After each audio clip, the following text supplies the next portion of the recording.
પાલનપુર ખાતે આવેલ બનાસકાંઠાની મુખ્ય સબજેલમાં વિવિધ ગુનાહિત પ્રવૃત્તિઓમાં સંડોવાયેલા 400 થી વધુ કેદીઓ સજા કાપી રહ્યા છે।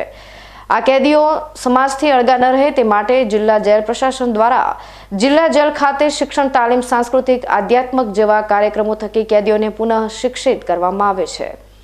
જેલમાં રહેતા કેદીઓ પણ સમાજ જીવન સાથે જોડાયેલા રહે તે માટે જેલમાં વિવિધ કાર્યક્રમ યોજાતા હોય છે।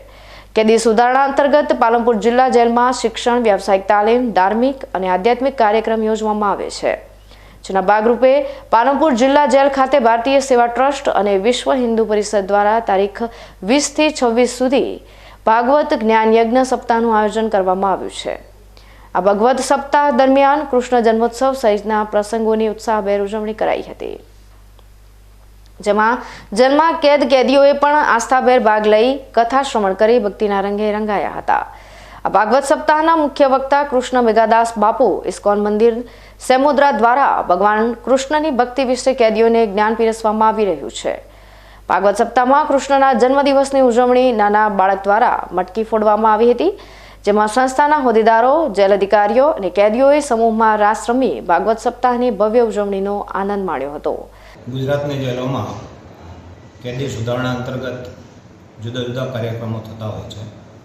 અત્રેની પાલનપુર જેલ ખાતે અમારા જેલોના ડીજી માનની રાવ સાહેબની પ્રેરણાથી અને ભારતીય સેવા ટ્રસ્ટના આયોજનથી ભાગવત સપ્તાહનું આયોજન 20 તારીખથી 26 તારીખ સુધી છે।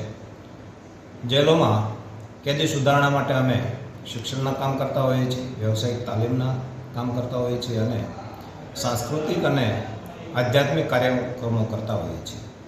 જેલ એટલે સમાજથી અળગા રાખવાનું સ્થાન, પરંતુ સાથોસાથ કેદીઓને પુનઃ શિક્ષિત કરી અને સમાજમાં પુનઃ સ્થાપિત કરવાનું કામ પણ કરવાનું છે અને એના ભાગરૂપે સમાજ સાથેનું એનું જોડાયેલું રહે, એનું એટેચમેન્ટ જળવાઈ રહે, એના માટે અમે રાષ્ટ્રીય અને સામાજિક તહેવારો જે હોય છે એ સિવાય આધ્યાત્મિક આવા કાર્યક્રમો પણ કરતા હોઈએ છીએ અને એના ભાગરૂપે અત્યારે હાલ ભાગવત સપ્તાહનું આયોજન કર્યું છે।